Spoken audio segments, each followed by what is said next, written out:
Well, hello there. How are you? Time now for a carnivore diet day number 8 update. I'm pretty excited. Things are going well. Let me just say that.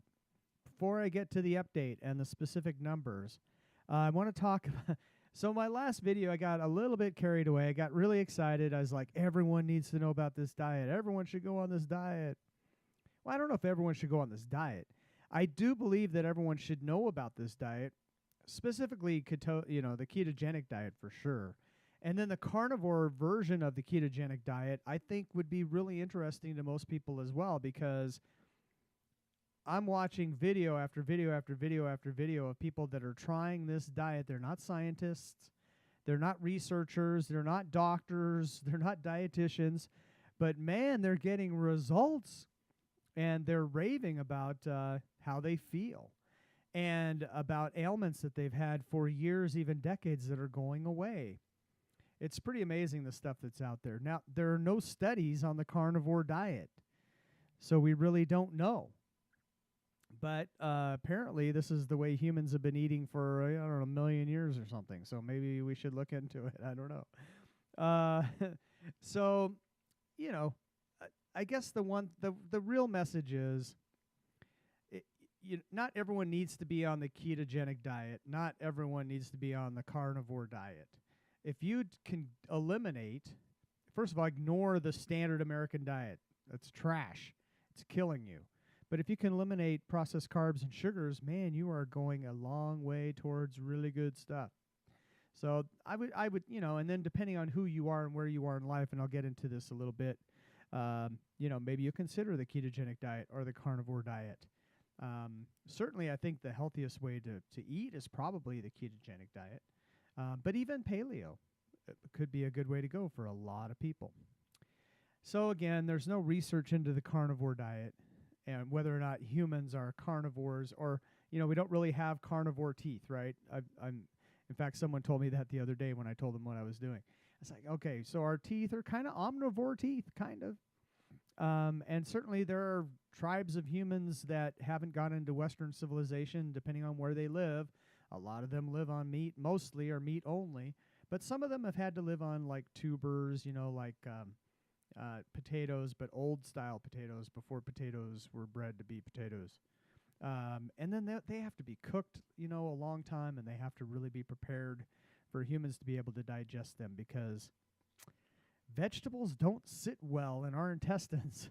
We don't digest fiber. That's kind of the point, right? That's a whole nother video. But L. Amber O'Hearn, and I'll put another one of her videos in the description below, makes a great case that meat should be our main staple in our diet, if not our entire diet. That's the diet she has chosen. That's the diet I'm trying. It's only day number 8, but still. But there are problems with the diet. For example, hey, Mike, we're going to have a pizza party tonight, and there'll be beer. What do you think? I'm like, sounds like fun. I'll be there. And so what happens when you get there? It's like, I'm full. I already ate. Thanks, I'm good. Oh, beer. I love beer, but I can't really.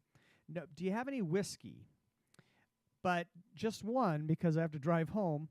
Because as you know, on the ketogenic diet and on the carnivore diet, probably just one is going to be enough. Because if you have two, I don't know if you should be driving home. So whiskey has much bigger effect on you. Don't ask me how I know this. When you're on the ketogenic diet, than when you have, all the extra water weight floating around in your body. So it's just awkward. The whole social thing is just awkward. Thanksgiving's coming up. What are you going to do? It's your family's Thanksgiving. If my family was around, and if I was going to my family's Thanksgiving, I would just have the dark meat of the turkey, and that's it. No gravy, no mashed potatoes, no apple pie. You get the idea. So it's tough socially. You know what I'm saying? But think of the benefits. Think of the benefits. Cholesterol, the good fat in your meat, and the nutrients in your meat are going to help your testosterone go up, up, up, up, up. If you're a male, if you're a female, your hormones are going to get in better in whack too. So this is really good stuff. And it naturally on the carnivore diet, because you're full from eating meat, you kind of naturally fall into intermittent fasting, and that's good for human growth hormone, which is kind of the fountain of youth hormone. It's exaggerating it a little bit. I don't want to get too hyperbolic. Yeah, that's the right word. I don't want to get too hyperbolic. But, research is finding that this is really good stuff. This is really exciting stuff, and it's a really good plus for keto and for carnivore.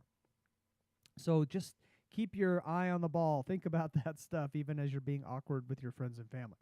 And also, the carnivore diet is a great elimination diet because you're getting rid of everything except for meat and animal products. And some people choose not to do dairy, which I'm not doing dairy on this because they've messed up dairy. They homogenize it and they pasteurize it and they ultra pasteurize it, and it's like it's not even real dairy anymore. So I'm not doing dairy on my diet. I'm just doing mostly meat.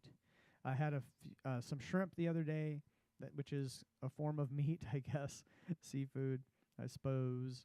And so that's how I'm eating.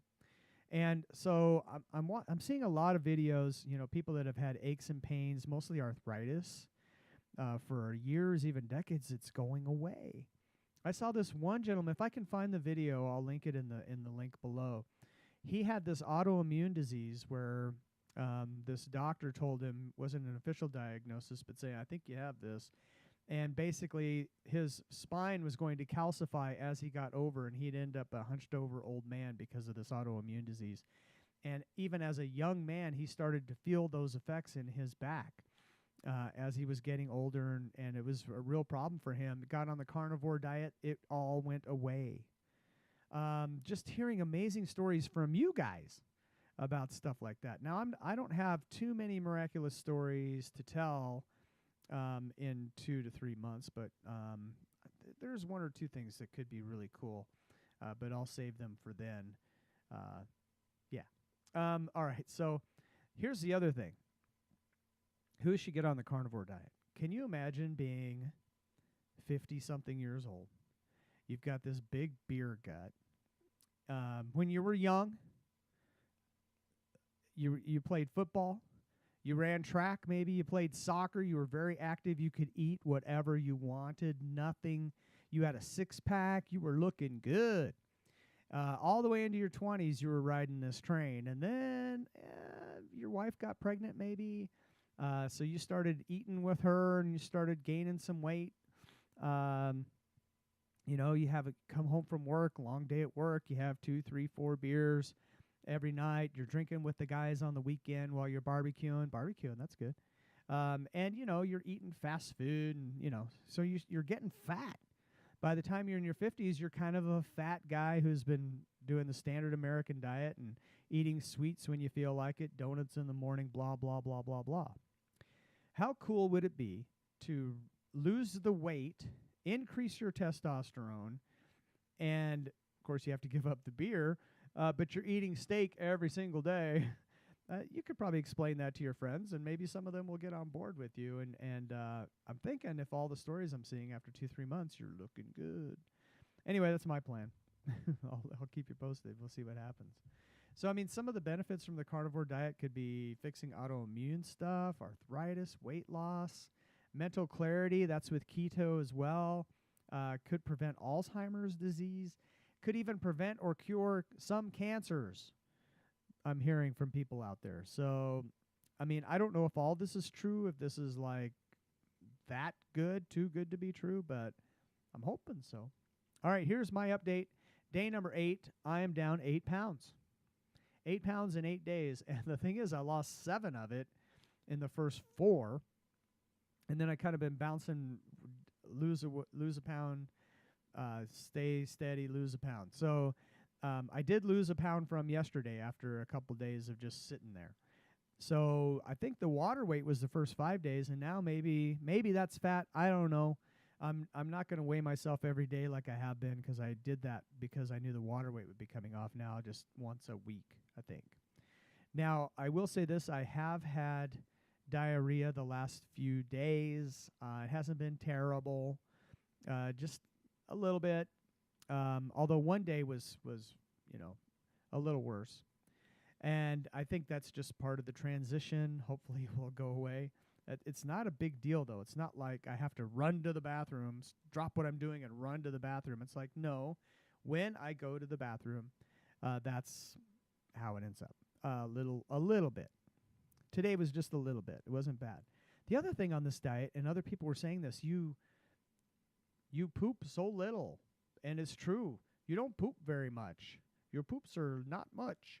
And I think other people have explained, and I think this is probably right, you're absorbing all the nutrients and you're getting everything out of the rich meat because it's, just dense food with nutrients, and you're just grabbing all those nutrients out of the meat. There's not much left over after your body's taken everything that it needs. So you don't poop very much, which is a really good thing. And because you don't have fiber fermenting in your colon, because you can't digest fiber, so your colon digests it, and these bacteria work on it, and you get these short fatty chain acids short fatty chain molecules that are good for your colon. But that's a whole nother show, because from what I understand is ketones do the same job even better, and the ketones go everywhere. So anyway, because you don't have fiber fermenting in your colon, you don't have gas. You're not that guy who has gas. So when you feel like you need to emit some gas, don't do it. Don't do it. Wait till it's time to go to the bathroom. Go to the bathroom and then emit your gas, because chances are it's not just gas. Just saying, because you don't emit gas on this diet. Otherwise, if you try to pass a silent but deadly one with your friends around, you may end up with the Hershey Squirts. You heard me right, the Hershey Squirts. It could happen. You don't want to do. Yes, Hershey Squirts. So I've seen other videos talk about this, and I have not fallen prey to this because someone else warned me, said, hey, if you feel the urge to emit gas, don't do it until you're in a safe place, because you might have the Hershey Squirts. Although they didn't say Hershey Squirts. I'll take credit for that one. So just be careful about that. But otherwise, you're absorbing all the nutrients out of the meat. There's not a lot of poop going around, right? Okay. One other thing I did, it wasn't day 1, it was day 2, because I forgot. I took some before pictures with the shirt on. Nobody wants to see that. And no one will see them unless I am successful in staying on this diet long enough to have really good after pics. So that's when those will be released. Day number 8, update on the carnivore diet. Things are going really, really well. And I'll have another video at least next week at the latest. And, if you have any comments or questions, just leave them in the comments below. I'd appreciate a like, a subscribe, whatever it is. Whatever you're feeling, man. Whatever you're feeling, woman. It's all good. Thanks for tuning in. We'll see you soon. Later.